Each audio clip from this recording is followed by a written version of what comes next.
What if I told you that the greatest empire in history, an empire that built the foundations of modern law, architecture, and warfare, was founded on blood, betrayal, and ambition? And what if I told you that it all ended not with a bang, but with a quiet whimper, forgotten by the very world it once ruled? This is not just the story of Rome.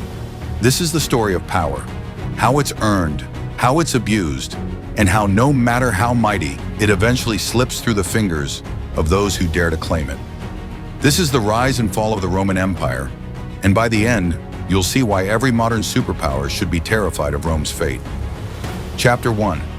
The Bloody Beginning, 753 to 509 BC. Rome began not in peace but in violence. According to legend, two twin brothers, Romulus and Remus, were abandoned as infants, suckled by a she-wolf, and raised by shepherds. As adults, they quarreled over where to build their city. Romulus killed Remus in a fit of rage. With one brutal act, the Roman legacy was born, in murder and ambition. But legends aside, early Rome was a modest village by the Tiber River, surrounded by more advanced civilizations. The Etruscans to the north, the Latins, the Sabines. Rome learned through necessity, borrow from others, fight fiercely, and never stop expanding. They were ruled by kings for centuries, some wise, some tyrannical. The last, Tarquin the Proud, was overthrown after his son raped a noblewoman named Lucretia. Her suicide ignited a revolution. Rome would never tolerate kings again. So began the Roman Republic, a government of the people. But in truth, it was an oligarchy. Patricians, the elite class, controlled nearly everything. The plebeians, the common folk, had little say. Yet from this flawed system, Rome would build something unstoppable. Chapter 2. The Rise of the Republic, 509 to 27 BC. Rome's secret weapon wasn't just its armies, it was its adaptability. The Republic wasn't perfect, but it evolved. Tribunes were created to represent the poor. Laws were codified in the 12 tables. And most importantly, every Roman believed in the mos maiorum, the way of the ancestors. Tradition was sacred. Rome's military innovations were terrifying. Soldiers fought in legions, organized, disciplined, deadly. Engineers followed behind, building roads, forts, and supply chains. Every battle was a step toward dominance. They defeated the Etruscans, then the Gauls. But their true test came in the Punic Wars, against Carthage, the other great Mediterranean power. The Second Punic War nearly destroyed Rome. Hannibal crossed the Alps with elephants and annihilated Roman legions. At Cannae, 50,000 Romans died in a single day. And yet, Rome refused to surrender. They rebuilt, they learned, they struck back. By 146 BC, Rome razed Carthage to the ground. The city was burned, the fields salted, the people enslaved. Victory was total, but with victory came arrogance. Chapter 3. The Republic crumbles, 133 to 27 BC. As Rome grew, so did inequality. Wealth from conquest flowed to the elite. Slaves flooded the markets, pushing free laborers into poverty.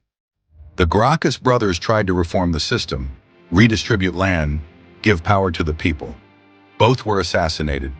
The message was clear. Reform would be met with blood.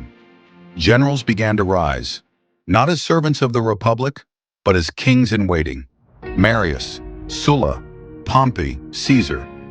Their armies answered to them, not the Senate. Julius Caesar's rise was inevitable. Brilliant, ruthless, and adored by the masses, he crossed the Rubicon River in 49 BC, an act of treason, and marched on Rome. The Senate named him dictator for life. Then on the Ides of March, 44 BC, they murdered him. 23 stab wounds from men who thought they were saving the Republic. Instead, they destroyed it. Civil war erupted, Rome's heart burned, and when the smoke cleared, one man emerged as master of all. Octavian, Caesar's adopted son. He would be known as Augustus. Chapter 4. The Empire's Golden Age, 27 BC 180 AD. Augustus was a political genius. He kept the facade of the Republic, Senate, elections, laws. but he held all the power. Rome had become an empire. Under Augustus and his successors, Rome flourished. The Pax Romana, Roman peace, brought 2 centuries of relative stability.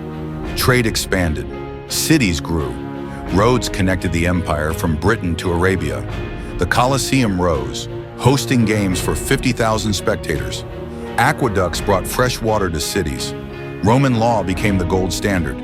But beneath the marble and glory, the seeds of decay were already planted. Chapter 5, Rot from Within, 180 to 284 AD. After the death of Emperor Marcus Aurelius in 180 AD, chaos erupted. His son Commodus was a madman. The army, once Rome's backbone, became kingmakers, elevating and assassinating emperors at will. In the 3rd century, Rome suffered the crisis of the emperors. Over 20 emperors in 50 years, most killed by rivals or their own guards. Inflation soared, plagues ravaged the population. The military was stretched thin, relying on mercenaries with no loyalty. Barbarians pressed at every border, Goths, Vandals, Franks. Rome fought desperately, but it was bleeding from within. Chapter 6, The Last Breath, 284 to 476 AD. Reforms came under Emperor Diocletian. He split the empire in 2, east and west, hoping to manage it better. It bought time, but didn't fix the core rot. In 410 AD, the unthinkable happened. The Visigoths sacked Rome. The Eternal City, untouched for 800 years, was looted and burned. In 455, the Vandals returned. More destruction, more humiliation. Finally, in 476 AD, a Germanic warlord named Odoacer deposed the last Western Roman emperor, a boy ironically named Romulus Augustulus. The Roman Empire in the West was dead. Conclusion, payoff and warning. Rome didn't fall in a day. It didn't fall from a single invasion. It fell because of greed, because of corruption, because the powerful ignored the suffering of the people, because leaders chased personal glory over public good. Sound familiar? Today we live in powerful nations with powerful armies. We think we are different, smarter, stronger, more enlightened. But Rome thought the same, and history doesn't repeat, but it rhymes. Call to action. If you made it this far, you're not just watching history, you're living it. Smash that like button if you learned something new. Subscribe for more epic rises and devastating falls. And comment below, what's the one lesson we must learn from Rome before it's too late?